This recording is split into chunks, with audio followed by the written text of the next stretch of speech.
Welcome to Sheela kitchen అండి. ఈరోజు chicken టమాటా curry అయితే చేస్తున్నాను. ఇది చపాతీ లెంబడి పూరీ లెంబడి చాలా బాగుంటుంది. ఫస్ట్ ఒక గిన్నె పెట్టుకొని దాంట్లో 4 పావులు నూనె పోసుకున్నాను. ఒక పెద్ద ఆనియన్ అయితే సన్నగా అయితే తరిగి అయితే వేసుకున్నాను. ఇవి పచ్చివాసన పోయే వరకు అయితే ఫ్రై చేస్తాను. మంచిగా చేసుకోవాలి ఫ్రై. తర్వాత ఫ్రెష్గా పట్టుకున్న ఒక చెంచాడు అల్లం పేస్ట్ అయితే వేసుకున్నాను. ఇవి రెండు కలిపి పచ్చివాసన పోయే వరకు మంచిగా బ్రౌన్గా అయితే ఫ్రై చేసుకోవాలా. ఇలా ఫ్రై అయిపోయాక బాగా ఒక చెంచాడైతే పసుపు వేసుకుంటున్నాను. కొద్దిగా నీసువాసన రాకుండా కొద్దిగా పసుపు ఎక్కువ వేసేయాలా. తర్వాత మనకు రుచికి సరిపోయేంత కారం. ఇలా చేసుకుంటే చపాతీలు పూరీలు ఎంబడి చాలా బాగుంటుంది ఈ చికెన్ కర్రీ అయితే. ఇలాంతా పచ్చివాసన పోయే వరకు ఒక 2 నిమిషాలు ఫ్రై అయిపోయాక చికెన్ అయితే హాఫ్ కేజీ వేసి తీసుకున్నాను. ఉప్పేసి కడిగి పక్కకైతే పెట్టానండి. ఇప్పుడు దీంట్లో వేసేస్తున్నాను. ఇవి వచ్చేసి చికెను మంచిగా మసాలాలు పట్టే వరకు ఒక 10 నిమిషాలు ఫ్రై అయితే చేయాలా. అప్పుడు అనేది మసాలాలన్నీ మంచిగా చికెన్కి పడుతుంది ముక్కలకి. ఇలా అంతా మంచిగా కలుపుకొని కొద్దిగా మనకు సాల్ట్ ఎంత తింటామో చూసుకొని సాల్ట్ అయితే వేసుకోవాలా. తర్వాత ఈ సాల్ట్ ఇవంతా మంచిగా కలుపుకోవాలా, అంతా ముక్కలకి పట్టేలాగా ఇవంతా మంచిగా కలుపుకొని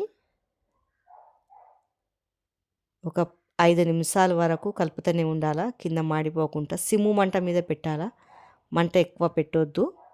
తర్వాత ఒక 5-6 టమాటాలు అయితే తీసుకున్నాను. సన్నగా తరిగి అయితే టమాటాలు అయితే వేసేస్తున్నాను. పండు టమాటాలు ఎర్రగా ఉండాలి టమాటాలు. అప్పుడే అనేది మంచి గ్రేవీ కూడా బాగా వస్తుంది. నీళ్ళు మాత్రం అయితే నీళ్ళు అయితే పోయొద్దు. ఇలా అంతా మంచిగా కలుపుకున్నాక సిమ్ము మంట మీద పెట్టి మూత పెట్టేయాల. తర్వాత ఇలా మూత తీసి మరొకసారి కలపాల. కొద్దిగా సిమ్ము మంట మీద పెట్టాలా, ఎక్కువ మొత్తం సిమ్ము మంట మీద పెట్టొద్దు. చూడండి ఇలా కలుపుకొని మరొకసారి మూత పెట్టుకొని మరి కలుపుకోవాలి. ఆ టమాటాలు అనేది దాంట్లోనే నీరు వస్తుంది, మంచిగా ఉడికిపోతుంది చికెన్ గిట్లా అంతా బాగా మంచిగా ఫ్రై లాగా అవుతుంది కర్రీ అయితే. నీళ్ళు పోస్తే ఏం బాగుండదు.